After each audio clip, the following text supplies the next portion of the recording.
Baruchim Habayim, a blessing of welcome on everybody who is here tonight. And I'm just really tickled on behalf of Pasadena Jewish Temple and Center to welcome people from throughout the Los Angeles area, throughout the greater the San Gabriel Valley, pardon me. Really grateful to the Federation for putting on this book festival, as we are known as the people of the book.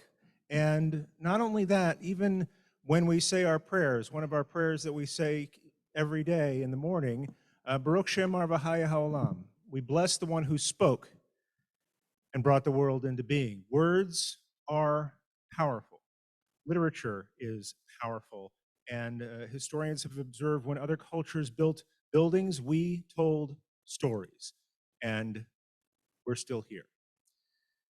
I want to say especially thank you to our guest, Mr. Sokatch, who has asked this profound question, can we talk about Israel? And I'm especially grateful to have this conversation here because this is a congregation that answers that question in very Jewish fashion with a question. Our question is, how often can we talk about Israel? And with programs like our youth group engaging with Israel, with this being the second book talk we've had since the high holidays on current events in Israel, and with our wonderful Resetting the Table program engaging us and training us to have better conversations about important topics, the question is, how often can we talk about Israel, and how can we enrich those conversations and have them be more productive? So with that, I just want to say thank you to everybody who's made this possible, and especially thank you to Mr. Sokatch for bringing this great book and great conversation to us.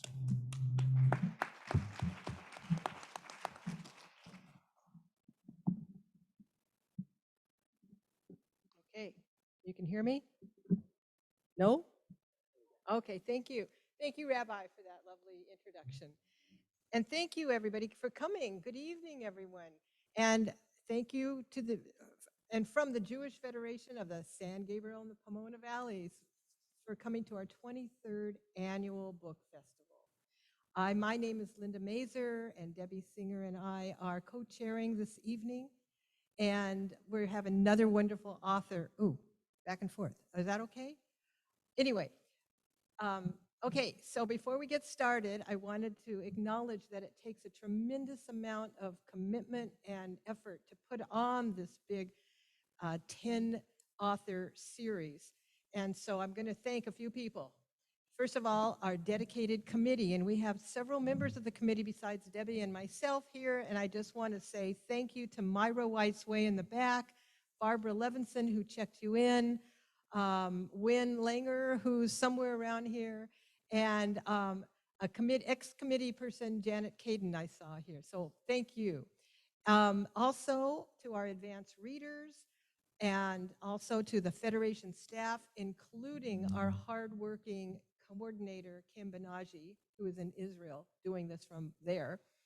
The Jewish Book Council in New York, where we get all of our authors, and our behind-the-scenes tech wizard, Jake Tavel, who is on with us right now, and our Literary Circle members whose financial support provides the wherewithal to put this festival on. Thank you, all of you. And thank you to the Sisterhood, who's going to be providing a lovely little nosh afterwards, since we're in this wonderful in-person and Zoom hybrid. This is not the first time, but for adults. Okay, so this evening is going to be a conversational Q&A between Jason, our executive director of our Jewish Federation, and our author, Daniel Sokatch. And after that, there'll be a audience Q&A. So for those of you in the room, you know you have 3x5 cards where you can write down your questions. And for those of you who are at home, feel free to go to the bottom of your computer and write your questions, and I'll be writing them down on the 3x5 cards. So everybody can ask their questions. And then for buying the book, we have, for those who are here tonight, we have the books for purchase, and Daniel will sign them. And for those of you who are watching from your Zoom, you can go to the link from your email to this event or the Jewish Federation website and order from Romans, our partner, and you'll get a signed bookplate also. So, and now it is my pleasure to introduce our author. Daniel Sokatch is the CEO of the New Israel Fund, an NGO dedicated to equality and democracy for all Israelis, Arab and Jewish alike. He was a founder of the Progressive Jewish Alliance and served as its executive director, and was the CEO of the Jewish Community Federation of the Greater Bay Area, whose name is longer than ours. Daniel has been named 4 times to the Jewish Daily Forward's Forward 50, an annual list of the 50 leading Jewish decision makers and opinion shapers. He has an MA from Fletcher School at Tufts, a JD from Boston College of Law School, and a BA from Brandeis. And he lives in San Francisco with his wife and 2 daughters. And moderating the conversation is Jason Moss, the executive director of our Jewish Federation of the San Gabriel and Pomona Valleys. And now, Daniel and Jason, we look forward to your conversation. Thank you, Linda. And we're going to quickly get Daniel a microphone so we can be in conversation. Those of you on Zoom can hear us as well. So there's your microphone. So, Daniel, first of all, thank you for being here. This event is part of the Jewish Book Festival. It's been 23 years that we've been running this program. And having events that center around Israel is always wonderful, especially for a community like ours. And so we have your book here. Can we talk about Israel? And so it's a guide for the curious, confused, and conflicted, which sounds like it captures everybody. In the book, you start off by saying that the question you get the most is that you can't you just explain the Israel situation to me in like 10 minutes or less? When you hear that, what's your first response, and what do you tell people? Well, my first response is no. Before I tell you what I tell people, I want to just thank you, Jason, and Linda, and everyone else, and the rabbi for hosting this event and hosting me. It's very moving for me for 2 reasons. And the first one is that this is the 3rd live event I've done on this mostly virtual book tour. The first 2 were last week in San Francisco. And for that matter, it's the 3rd live event I've done in 20 months. So that's really powerful to see you all here and to see you on camera too. But to be in this room with, there are hundreds of people in this room, is really very moving. And the second reason is because this feels to me like sort of a homecoming, because you may have not noticed in the bio, but I lived here in the Los Angeles area for a decade. It's where my daughters were born. It's where my wife is from, and there are a lot of old friends in the audience tonight here, and it's really nice to be here with you all. So thank you. So what I say to people when they ask me, can you explain Israel in 10 minutes or less, is again, no. But I can help you figure out how to gain the tools to navigate it. However, it's going to take a little bit of work. And that's where most people have checked out already. So I often think to myself that this topic is, in particular this topic, reminds me of the parable of the blind men and the elephant. Everybody remember this one? The 9 blind men, I think it's 9.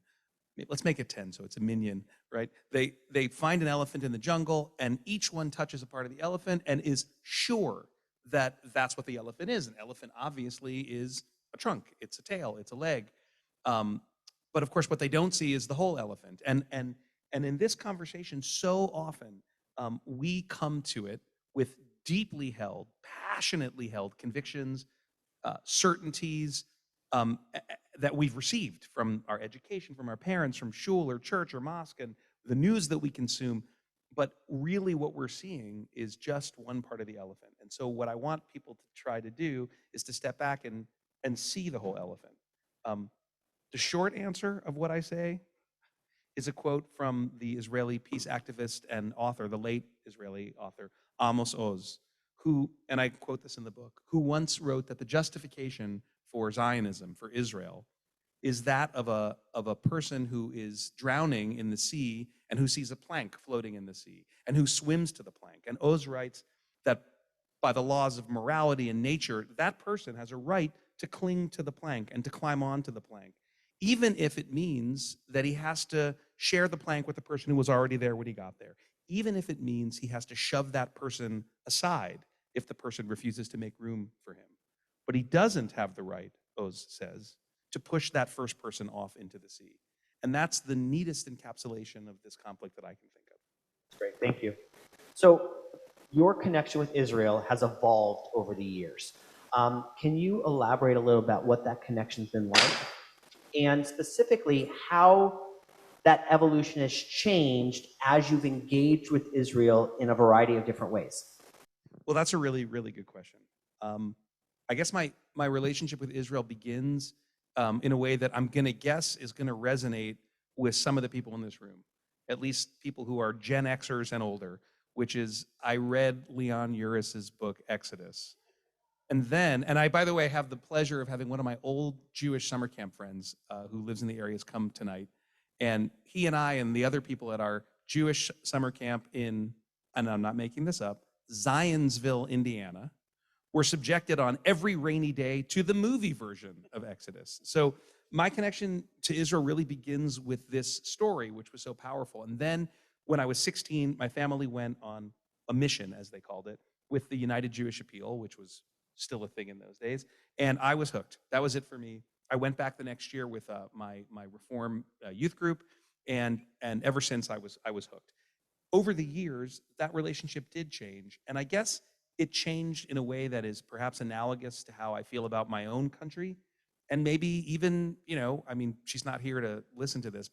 Well, I'm not going to say my wife, but the way our relationship with people that we love changes as we get to know them better.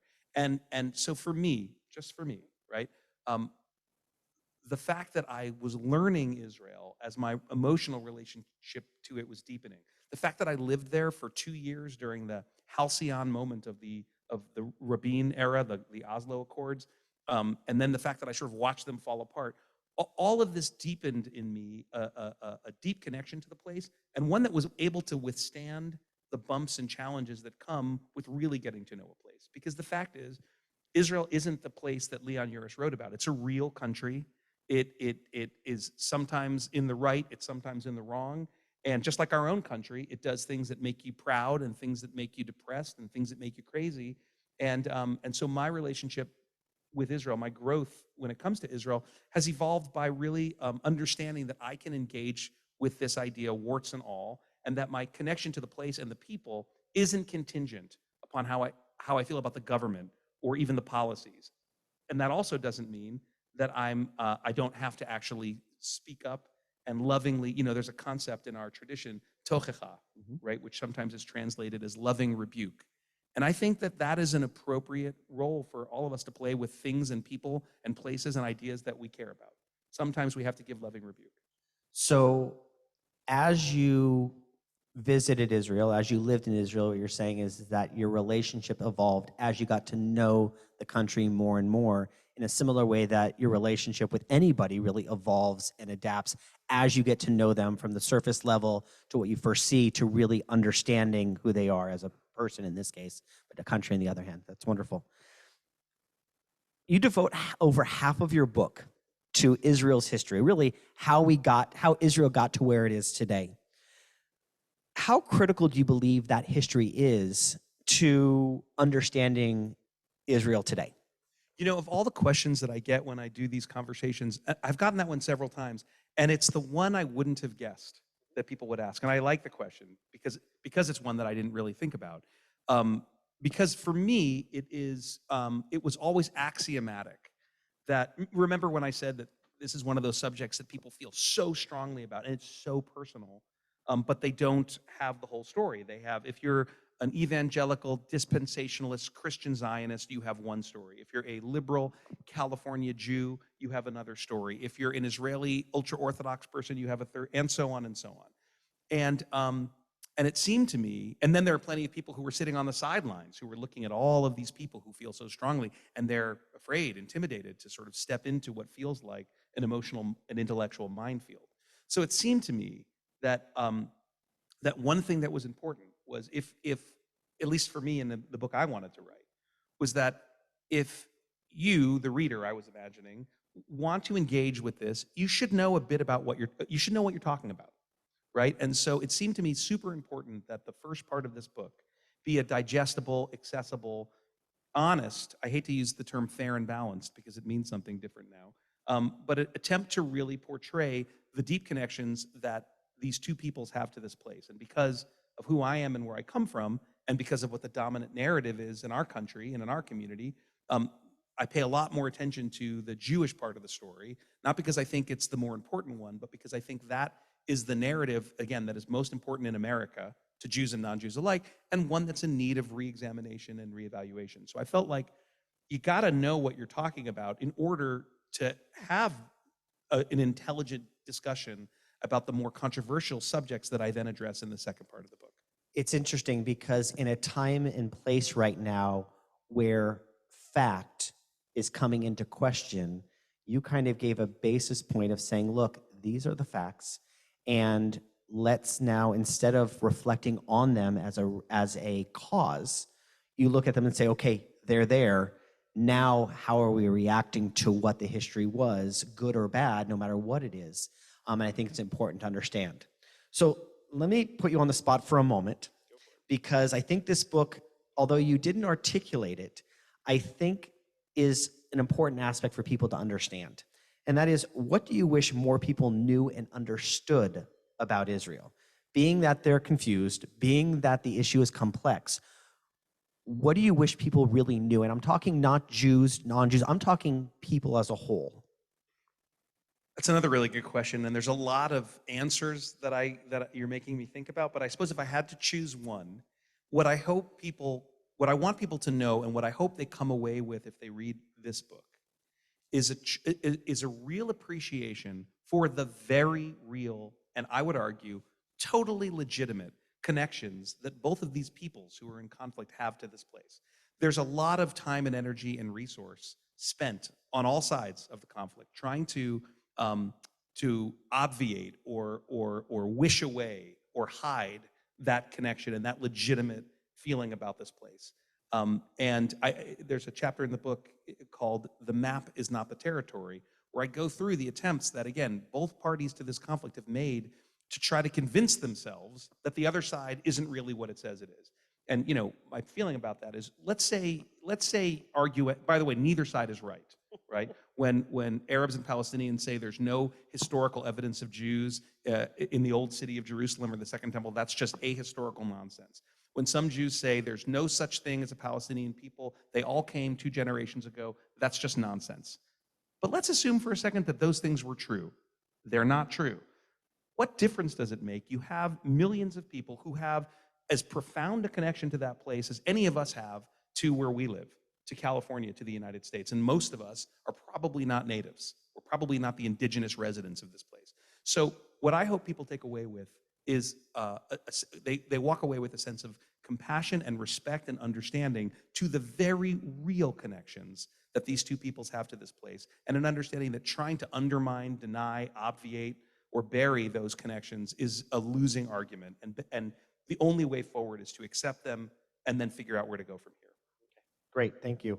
So you eloquently illustrate the complexity of the situation in Israel in many ways. And from, I think collectively we could all say, beyond any other nation has to deal with. In your mind, what do you believe it will take? We're going to go right to the idea of peace. But not peace, but I'm talking lasting peace. What do you think it will take for there actually to be a lasting peace, with the understanding of what you've already talked about? The idea of acceptance, of course, is going to be a significant piece of that. But what do you think it's going to take in, you have 3 minutes. Luckily, that's above my pay grade. Look, I just had a conversation. The shul was kind enough to give me a room to have a friendly debate with the author of another book that sort of is a bit like mine. It's an Israeli American who's written a guide to Israel. And she comes at it from a slightly different perspective, although we probably agree on 60%, 70%. And in the course of that conversation, one of the things that we kicked around a lot was what's really in the way. And her perspective is it's rejectionism on the Palestinian and Arab side. And that's the thing. And everybody knows that if Israel, that if the Arabs and the Palestinians said tomorrow we're ready for peace, Israel would say yes. Now, I'm not sure that's true. There's a current prime minister in the state of Israel and his predecessor who have said very clearly, no two-state solution, not on my watch. But let's forget about that for a minute. She may or may not be right. I think that's too broad a brush that she's painting with.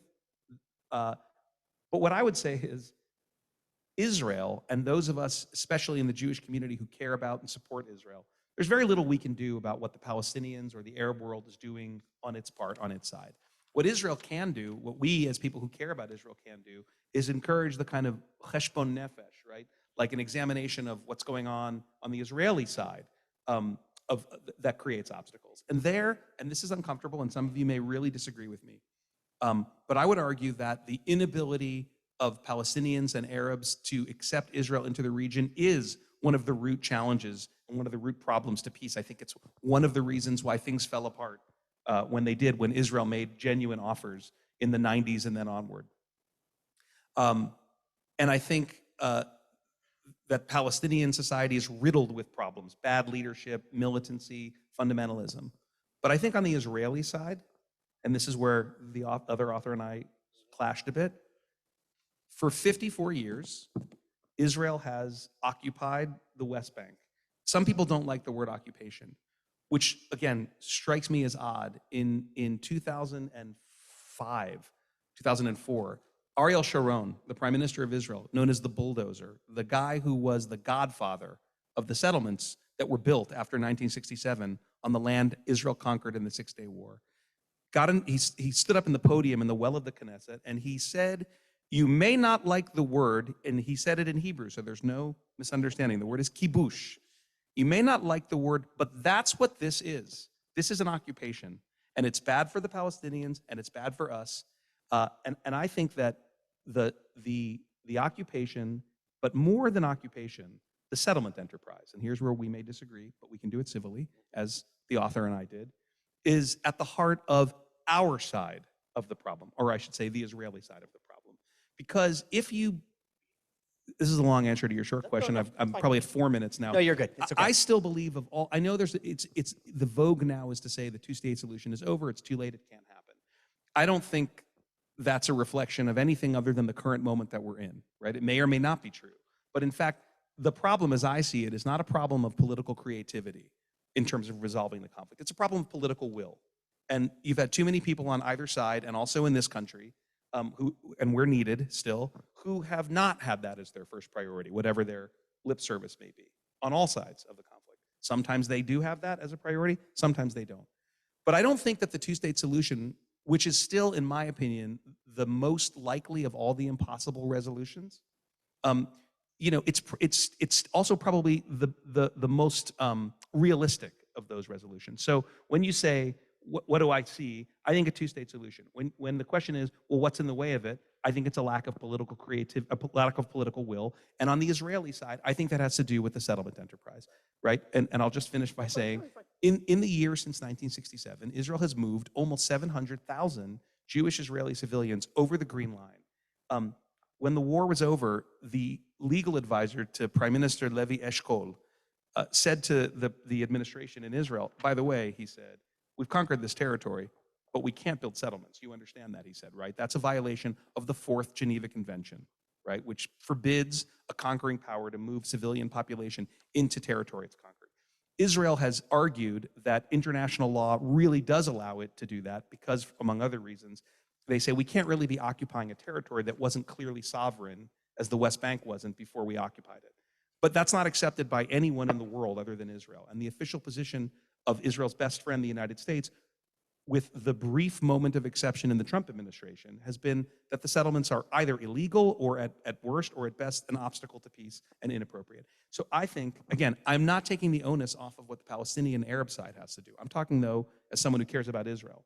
In my opinion, every brick that's laid down in another settlement, right, brings us further away from realizing a two-state solution. There's nothing in international law that says you can't occupy territory that you conquer if you don't have anyone to make peace with, right? So the Israelis are right in saying that that occupation is not illegal, although a 54-year occupation is highly problematic. Where Israel has a problem, and I would argue beyond the legal aspects, the international law, a moral and democracy problem is, what do you do when for 54 years you've controlled the lives of 2.9 million people as you've settled your civilians amongst them, but you don't give those people the same rights that your civilians have? I think that is the existential problem that threatens Israel today. So I would hope Israel would solve it. You want Israel to solve it. Makes a lot of sense because then the onus isn't on you, which is good. So in American Jews in 2020, Pew's most recent research study, a large majority of U.S. Jews, 82%, say caring about Israel is either essential or important to what being Jewish means to them. About 6 in 10 say that they are at least somewhat attached to Israel, and those who have been to Israel are especially likely to feel this way at almost 80%. And yet, that's mostly the older generation. Younger generation of Jews, especially college age, have become much more critical of Israel, and Jewish support and Jewish support of the BDS movement is growing among that age group. In your opinion, what has led to the differing connection with an opinion of Israel for the different generation of American Jews? Well, I think a lot of it goes back to what we just talked about.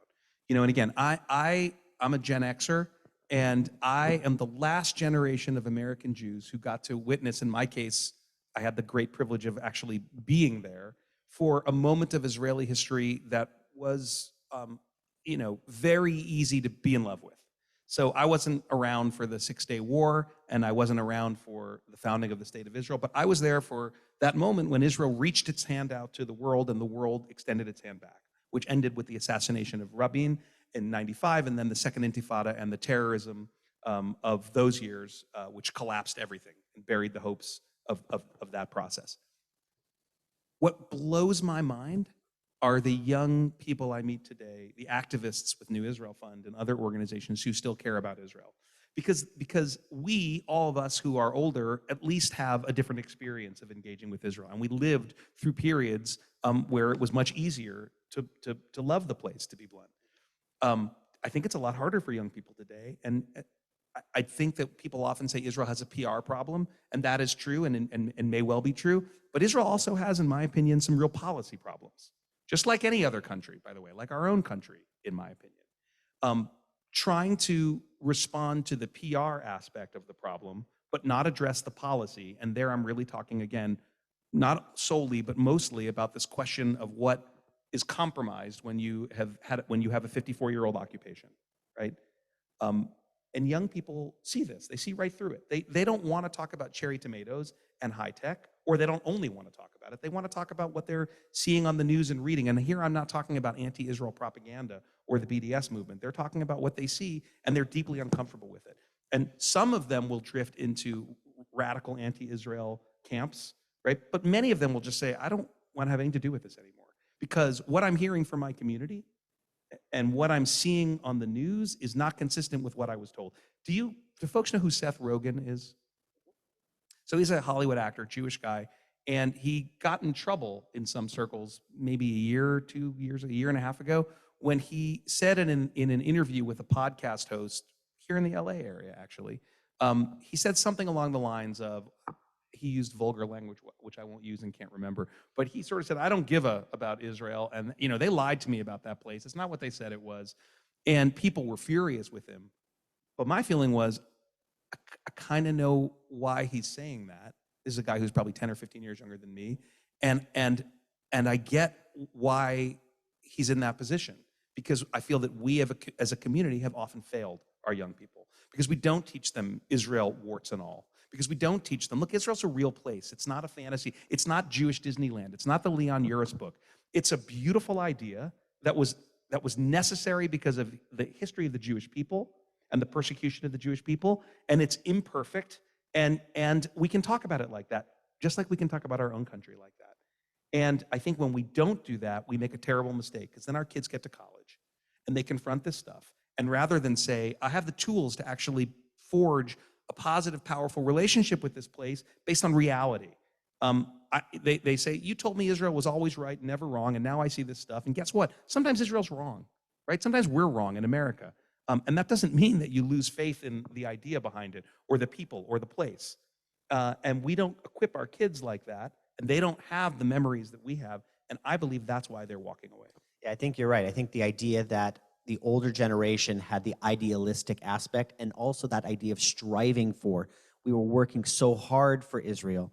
And for yours and my kids and younger, Israel's been around for a long time. Israel, in many ways, although it needs the US and other countries' support, it's been doing okay financially and stability-wise, that it's able to operate itself. And the problem we have, and I know it happens on college campuses, is that Jewish students, and because of our link and the perceived link of if you're Jewish, you must love Israel, then it becomes that delicate spot of the attack. And we have, in many ways, have to do a better job of equipping our students, and not just our students, but others as well, to be able to answer the question, be open and honest about what is happening, and also be able to push back as well. I think that the idea that we are sending our students to college campuses and expecting them to defend Israel without the playbook, and whether it's a playbook or even information to be able to have a conversation, makes it very challenging for them, because of what they're seeing is kind of beginning to conflict with what they're learning, what they learned about, if they're learning about it in religious school and day school, because in many ways it's not taught as it should be, because there's still that connection is not always there. That's right. There was a terrible incident in Israel's War of Independence in a village called Deir Yassin, which is now on the site, on its site. It's right outside of, it's in Jerusalem, and now there's a psychiatric hospital there, interestingly. And in the horrible, chaotic days of the first part of the War of Independence, the village, which was strategically located, was targeted by two Jewish militant organizations, right? Interestingly, led by future Israeli prime ministers. And there, on the other hand, there was the main pre-state army, the Haganah, under the control of David Ben-Gurion, the George Washington of Israel. And militant soldiers from these two extremist groups called Etzel and Irgun went into the village, and they massacred scores and scores of people, old women, children. It was horrible. Now, when I got to college in the late 80s, okay, I went to Brandeis, so this story doesn't apply to me, but like when someone of my era went to college, they would be confronted with an anti-Israel group holding a horrible picture of a massacre, and you would say, what is that? And they would say, this is Deir Yassin, where Zionist forces murdered innocent people. And you would say, I mean, I remember confronting this elsewhere, no, that is not true. I know, because I know my leg of the elephant. There's no way that that happened. And maybe I'd find out that it was really true, or maybe I wouldn't. But today, right, like my daughter goes to the Claremont colleges down the road, right, to Pitzer, the most liberal of them. And when she sees that stuff, she can, well, she's my daughter, so she knows, but she can go online, and in a second she can see it's true, and her reaction is, I was lied to. Terrible thing happened, and no one told me about it, and it was horrible. It was a massacre. And what we also didn't tell our kids was that when that happened, the Yishuv, the pre-state Jewish community, erupted in revulsion and protest. David Ben-Gurion used that as a moment to consolidate, to force those two militant groups to disarm. And when one of them, the Irgun, led by future Prime Minister Begin, refused, Ben-Gurion ordered his forces to shell an Irgun gun-running ship off the coast of Tel Aviv and sunk the ship. So if we had taught our kids that history, that yes, something terrible happened, and responsible people in pre-state Israel reacted to it with horror and stopped it, then they have those tools that you just mentioned. But when they don't have that, because we are so worried that if they hear this story, they'll lose faith, they're unequipped. So I want to just take one more question, and I want to make sure that those that are here and those that are on Zoom have an opportunity to ask a question. And I want to shift it right now just to your book. And I want to hear being that your book may be seen as controversial, and you allude to in your book the idea of the organized Jewish community, specifically organizations that are like yours and mine, actually, how has the Jewish community responded, specifically the Jewish community, responded to you sharing all the warts, all of the disconnect in some ways, and the difficulty that we're currently facing with Israel? That's another really good question. Look, a couple of quick thoughts in response to that. When I wrote the book, my publisher, Bloomsbury, told me we want to submit the book to the Jewish Book Council, and if they accept you, you're gonna have to audition, and then if you pass the audition, people will invite you. And I quipped, well, the answer to the rhetorical question posed in the book's title might be no. We cannot talk about Israel. I've gotten about 40 invitations from Jewish community groups, and they're still coming in. So that was extremely gratifying to see that the answer to the question was yes, we do want to talk about it. The second thing I'll say is that that process, it used to be that the accusation that you're airing dirty laundry was something that you heard a lot. You hear it a lot less these days, in part thanks to the work of Israeli historians who have really, and I cite them all the time in the book, and I provide an extensive bibliography to let you know what good books to read, by Israeli historians who have uncovered this history, they're called the Revisionist Historians, which is confusing because the right-wing early Zionist movement was called revisionism, no connection. But these folks have done extraordinary research, and they have provided a foundation for a whole new understanding of what happened. And that meant that, the people who work in these institutions know that what I write in the book is factual. And the third thing has also been really gratifying. My publicist and I, who's probably watching, hi, Lauren. One of the things that she likes to joke about is that the two best criticisms of the book, one came in a podcast where it was an otherwise positive, conversation about the book, but he called me with a British accent, so it was even funnier. He said, "You're irritatingly even-handed," right? But I thought, okay. And then I was really lucky to have a very nice review in the New York Times Sunday Book Review, but the reviewer ended it with a note sort of saying essentially saying, Sokatch really is too hopeful. And I figure even-handed and hopeful is a decent way to sort of try to engage this. And that probably goes away towards the reception the book has gotten in the community, which has been very, very positive. That's great to hear. That's great to hear.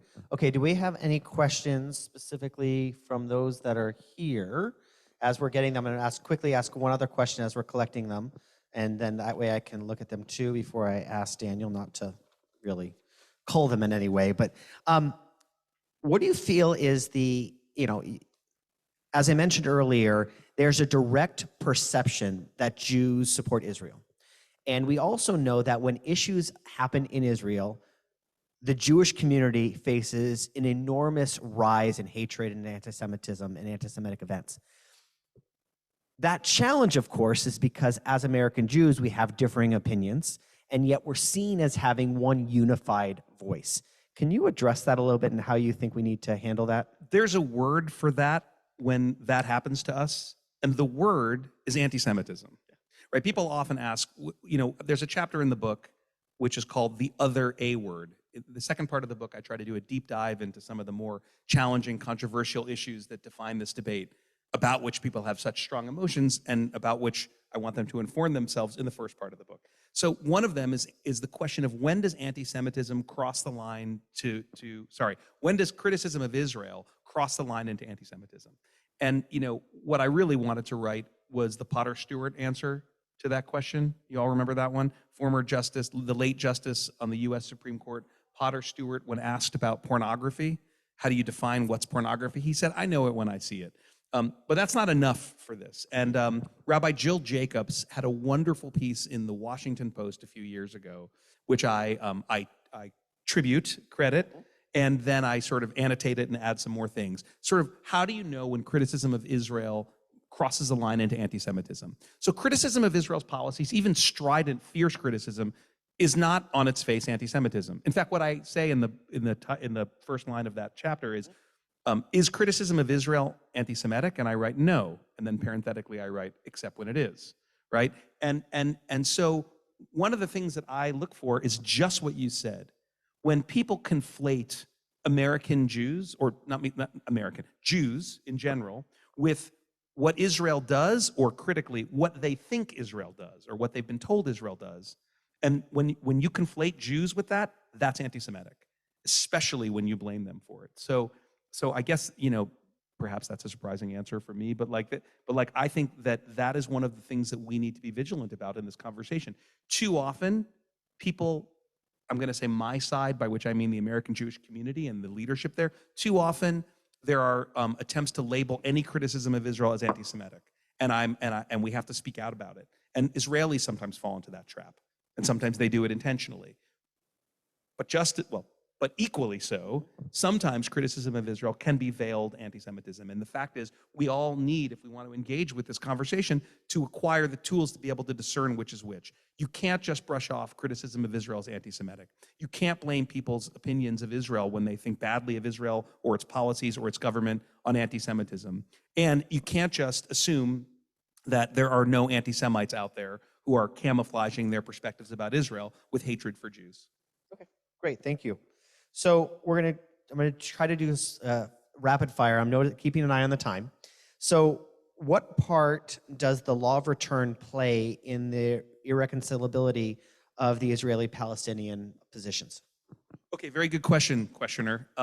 This is an interesting question because I'm inferring, you may or may not have implied it. There's a sort of unspoken part of that question, and here it is. The law of return, of course, is one of the first laws that the Knesset of Israel passed, and the law of return stated that any Jew could immediately get citizenship and refuge in Israel. And the definition of Jew for the purposes of this law was the same definition that Hitler used to identify Jews in the Holocaust for persecution. If you had a Jewish grandparent, you could get refuge in Israel. In my opinion, it's an example of legislative poetry. Right? It's a beautiful reversal of what happened to Jews. By the way, it immediately got mired in controversy because who hated it? Not the Arabs or the Palestinians. They weren't thinking about it at that time. The ultra-Orthodox. Right? They hated it because the definition that the Knesset passed was not their definition of Jewish. And the result of that debate was that the ultra-Orthodox rabbinical state rabbinate controls civil life in Israel. In other words, and by the way, it's the same for Muslims and Christians. There's an official rabbinate or priesthood or imamhood or whatever they would call them, and it is a state function. It's part of the government, and so you can't get married to whomever you want in Israel. You can't be buried wherever you want. You can't. Your children can't have the future they want if you are declared not halakhically Jewish by the chief rabbinate. That's why Israelis will go to Cyprus or to San Francisco to get married, because those marriages are recognized in Israel, including, by the way, same-sex marriages that are done outside of Israel, but they are illegal in Israel, right? No same-sex couple can be married in Israel because of the control of the rabbinate. So they really objected to this, and the compromise was, well, you can get citizenship, but you can't have the privileges that halakhically Jewish people have in the civil realm of life. Okay. But the other part of the question, the inferred part, is, I think, also the right of return.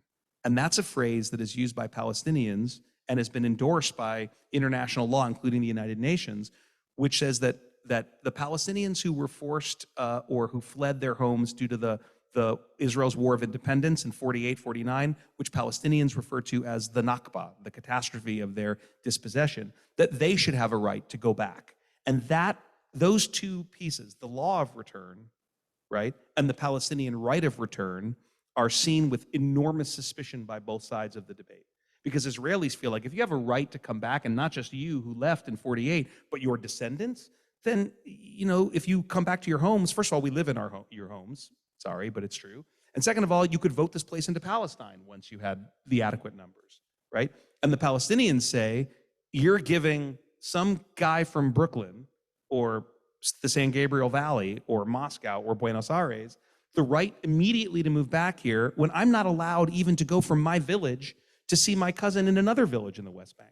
So what I think about the law of return is something that was said to me by one of New Israel Fund's grantees the leader of the most important Arab-Israeli civil rights organization, who once said to me, in the context of a two-state solution, Hassan Jabarin, he said, I would have no problem with the right of return. He says, I'm an Israeli citizen, I'm always going to stay here. When there's a Palestine, there should be a right of return for Palestinian citizens to Palestine. So, like so many things in this conflict, I think that there is not a problem with creativity, but rather a problem with political will. So within that same context, because a lot of the concern about the right of return for the Palestinians leads into that idea of the democracy side of Israel, and also the fear of security. So one of the questions we just got was, how does Israel deal with the threat of Hamas and Hezbollah, which is a real threat? Yeah. And in many ways, a lot of Israel's policies have been dictated because of that threat as a result of it. So within the context we were discussing, how does that play in, and how can Israel deal with this imminent and real threat that is faced every day? And we've seen it year after year after year. Right. You know, we talk about, I just mentioned two-state solution, but a more accurate description would be maybe a three-state situation, because what exists in the territory between the Jordan River and the Mediterranean Sea right now is not sort of Israel and Palestinian territories that are controlled to some various degree by Israel. There's Israel, the West Bank, where there are three parts of territory, each with a different level of Israeli control. And then there's Gaza, right, where Hamas reigns supreme after they won an election. That election was challenged by the other major party, Fatah, the PLO, which runs the Palestinian Authority. And in a mini civil war that took place, the Hamas people won, kicked out the Fatah people, sometimes threw them off the top of buildings, in a bloody several-day civil war, and has run Gaza as kind of a Islamic theocracy in the most crowded, one of the poorest, most crowded places on the planet.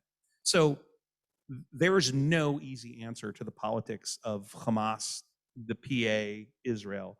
Hezbollah brings another dimension into this, which is Lebanon, right? And interestingly, we didn't talk about it, but the Lebanon War in '82 was usually understood to be Israel's first war of choice, right? You can have a conversation about 1956 and the Sinai Campaign.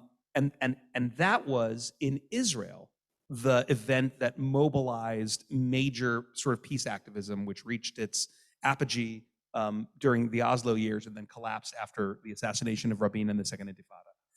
But in response to a massacre of Palestinian refugees in camps near Beirut by Christian militiamen supported by Israel, where the Israeli army surrounded the camps and let the Phalangist militiamen in, almost 500,000 Israelis took to the streets of Tel Aviv. They brought down a government, and they mobilized. So Lebanon, no one talks about Lebanon anymore, but Lebanon is a huge part of this story that we're telling.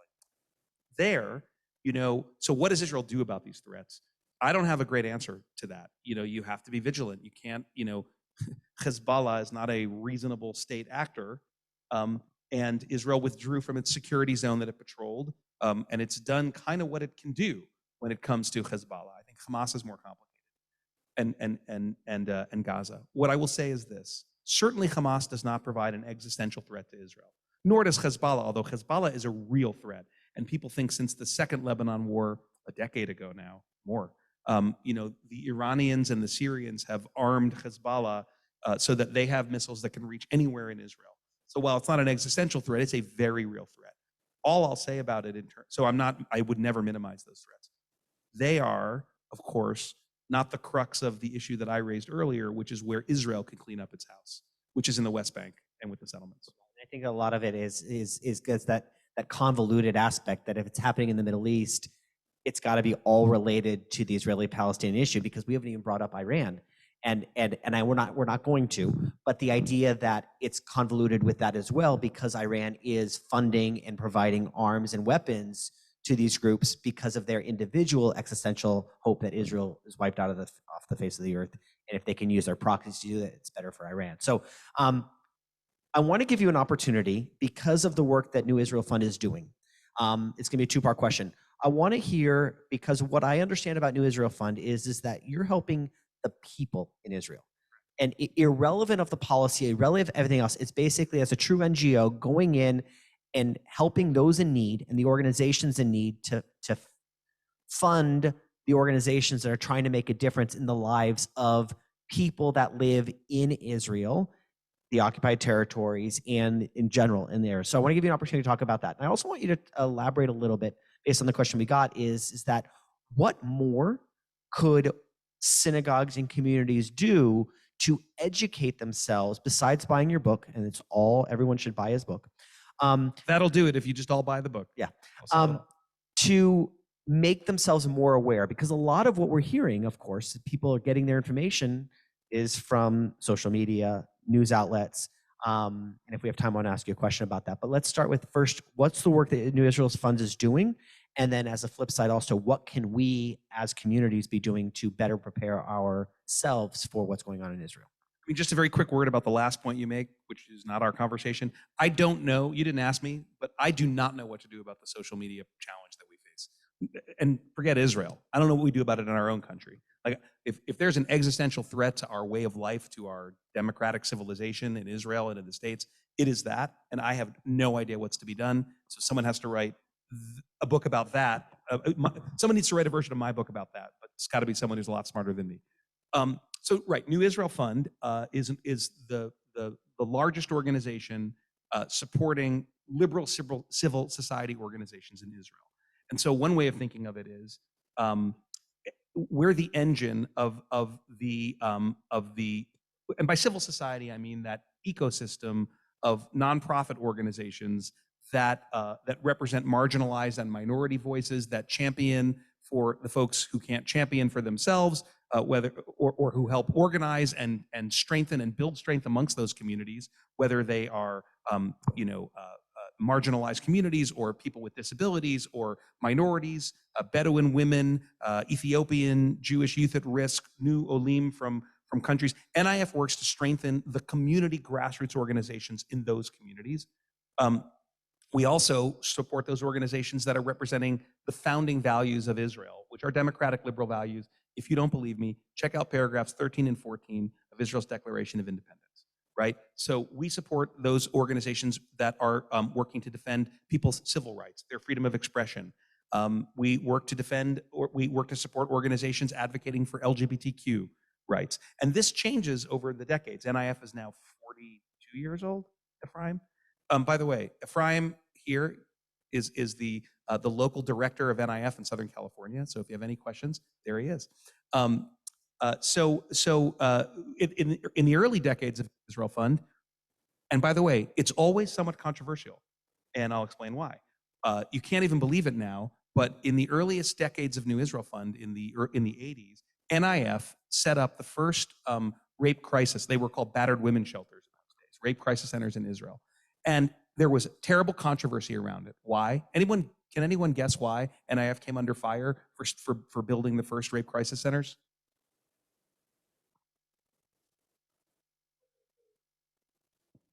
Ruth is my ringer. There's no such thing. How can you say that a Jewish state that Jewish people would batter? This is not a problem that can. So you're either lying or you're airing dirty laundry. Later, NIF represented the first woman who became a fighter pilot in the Air Force. Netta Ziv, former NIF board member, and a law fellow. We had a law fellows training program where we would take promising up-and-coming young civil rights lawyers, usually one is a Jewish and one Arab Israeli. We would bring them to Washington. Washington's American University's law school would donate an LLM, a master's degree in civil rights law, and then we would place them with a sister organization in America. Planned Parenthood, Lambda Legal Defense, the Sierra Club, the ACLU, et cetera, et cetera. Then they'd go back and do a term of service in Israel. And virtually every impact litigation case that reached the High Court of Justice was brought by one of these NIF lawyers. It's something we're extremely proud of. And so the first woman who integrated the Israeli Air Force was represented by NIF organizations and NIF-trained lawyers. And so on and so forth, up to the security fence or barrier, right? The wall that Israel built between between the West Bank and Israel proper to counter terrorism during the Second Intifada, but which also served to go deep into the West Bank and connect some of the settlements to Israel.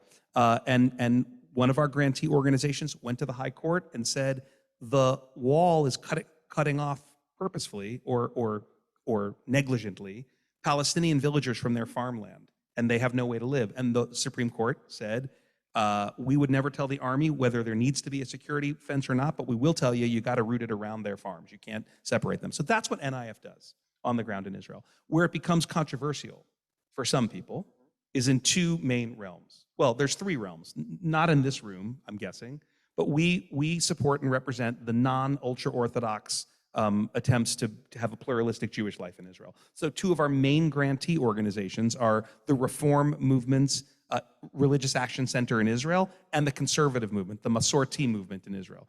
You are our grantees in Israel, and we support your efforts. But we're and that creates controversy in the Orthodox community about New Israel Fund. But today, the main controversies come in two areas.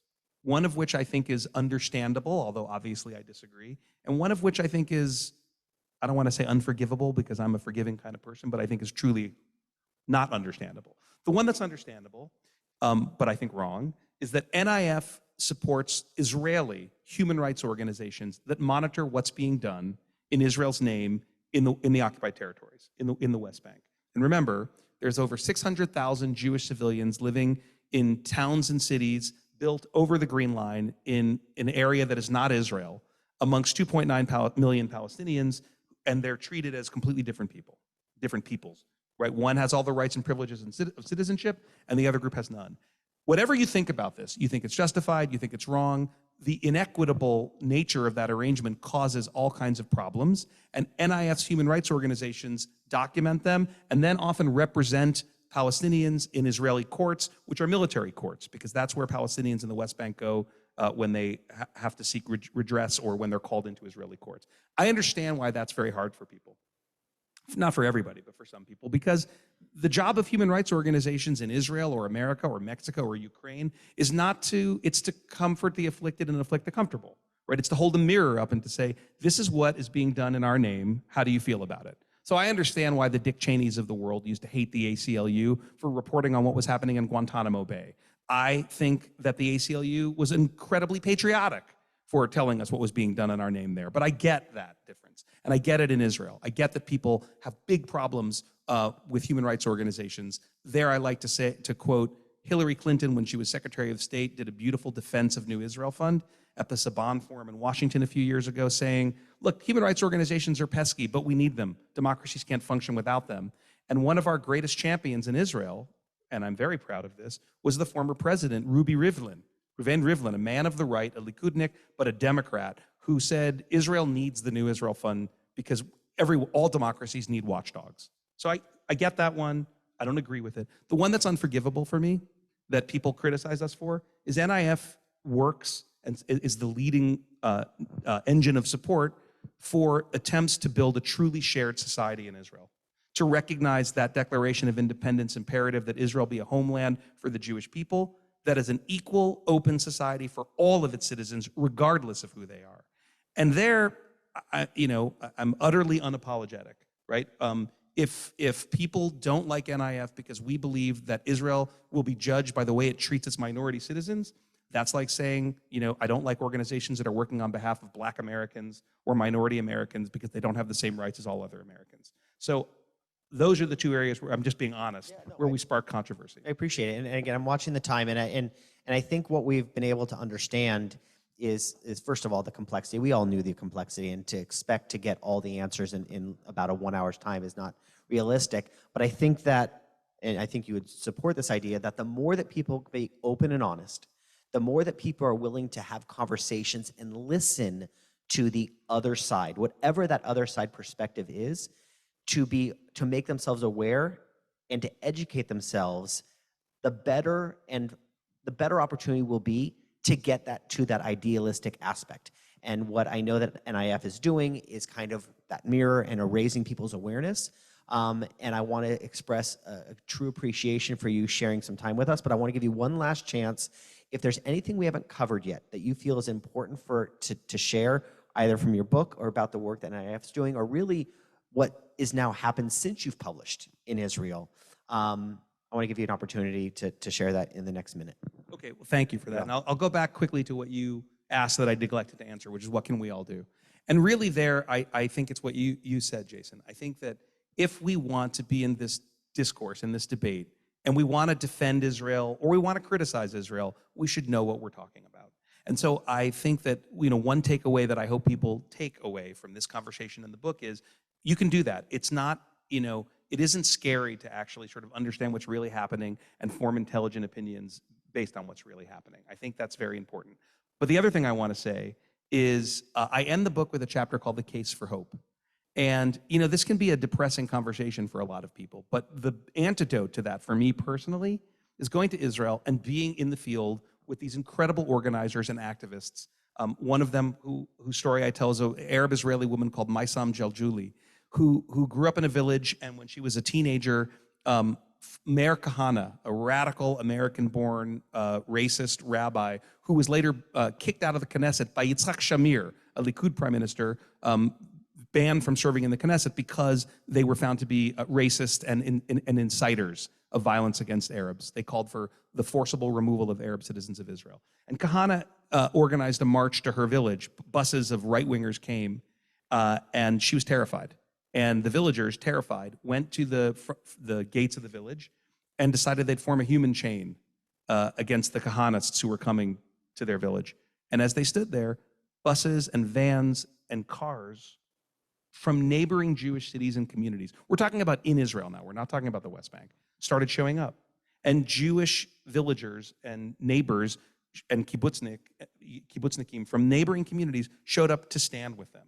And she said, we formed a human wall, Arabs and Jews, Israeli citizens, saying no to Kahane and no to the idea of Kahane, right? And for all the travails and struggles that she's had as an activist in the years since then, this has been her guiding principle. That's the glowing light that keeps her going. And for me too, this is like the great hope that there are people like that, hundreds of thousands of them, Jews and Arabs, Muslim, Christian, Jewish, in Israel, who every day are fighting for that. And the last thing I'll say is that just because things look dire doesn't mean they can't change. And whatever you think, again, about the politics of Israel, a lot of people assume that the reign of Benjamin Netanyahu and the direction he was taking the country would just go on forever and ever. And if you were a liberal Israeli or an American, you would just see the country move away from things that you recognized. But that's not what happened in the last election. And one of the reasons it didn't happen was because the coalition that was formed for the first time in Israeli history had an Arab party as a part of it. It has parties of the left, right, center, and Arab sectors of Israeli society. It will not be a government that reflects the values of anyone because it's a government that by definition is compromised. It can't do anything in any direction too far or else the bottom will fall out. So instead, it tries to find the basic common denominators, better economic security for everybody in Israel, more policing in the Arab sector that the Arabs are asking for, right? Better treatment of the Arab sector, more equitable division between the ultra-Orthodox and non-ultra-Orthodox. These are things that most Israelis agree on. And I find real hope in this kind of clunky Frankenstein's monster of a government that will never be one that champions everything I believe in, but is one that has restored a modicum of sanity to the discourse. So if they can do it there, if Maysam Jaljuli can still be hopeful about the future, then surely we have to be hopeful too. That's great. Thank you so much. And thank you to all of you.